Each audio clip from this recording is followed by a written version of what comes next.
생중계 업무 보고 일정을 이어가고 있는 이재명 대통령이 뒤에 가서 다른 얘기를 하는 사람들이 있다며 공직자들의 답변 태도를 정조준했습니다. 직접 이름을 거론하진 않았지만 야당 삼선 의원 출신인 이학재 인천국제공항공사 사장을 재차 비판한 걸로 보입니다. 취재기자 연결해 들어보겠습니다.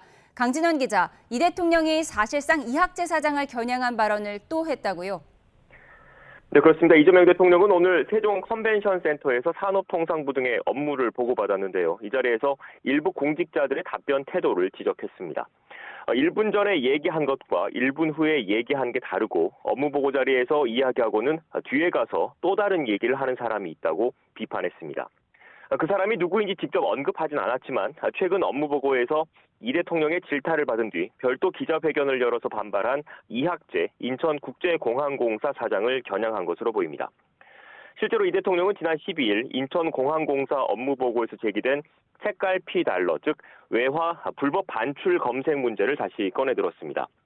인천공항공사 사장이 처음엔 자기들 일이라고 했다가 나중엔 세관이 하는 일이라고 했는데 알아보니 그 말이 틀렸다는 취지로 비판했습니다.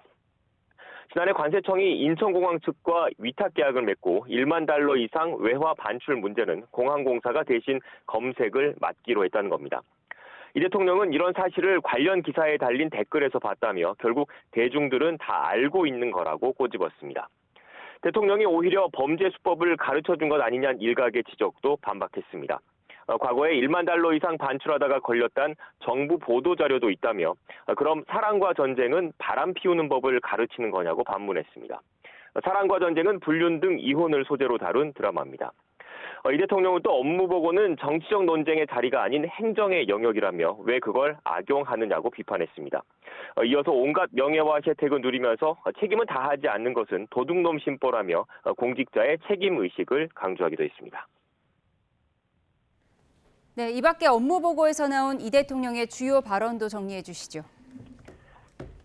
네, 이재명 대통령은 한국석유공사를 상대로 윤석열 정부가 추진했던 이른바 대왕고래 프로젝트의 수익성 검토가 제대로 됐는지 따져 물었습니다. 동해 유전개발 사업의 생산 원가를 계산해 받는 질문에 최문규 한국석유공사 사장 직무대행이 변수가 많아서 계산해보지 않았다는 취지로 대답하자 강하게 질타했습니다. 개발 가치가 있을지 없을지 모르는 사업에 수천억 원을 투입할 생각이었냐고 비판한 겁니다. 석유공사가 자본 잠식 상태에서 벗어나기 위한 실현 가능한 방안이 무엇인지도 캐물었습니다. 부실 자산을 매각하고 강력한 구조 조정을 할 수밖에 없다는 답변이 뒤따르자 이 대통령은 불량 자산을 판다고 자산 상태가 개선될 것 같지는 않다고 지적했습니다. 이 대통령은 중소벤처기업부 업무 보고에선 중소기업과 가맹점, 대리점 등이 연합, 단결 활동을 할 수 있게 열어줘야 하지 않겠느냐는 제안을 했습니다. 대기업과 거래 과정에서 상대적 약자인 중소기업에 단체 교섭 등을 할 권리를 줘서 힘의 균형을 맞춰야 한다는 취지입니다. 한국수력원자력, 한국전력과 미국 웨스팅하우스 사이에서 발생했던 지식재산권 분쟁에 대해선 20에서 25년이 지났는데 계속 자기 것이라며 한국 기업에 횡포를 부리느냐고 말하기도 했습니다. 지금까지 용산 대통령실에서 YTN 강진원입니다.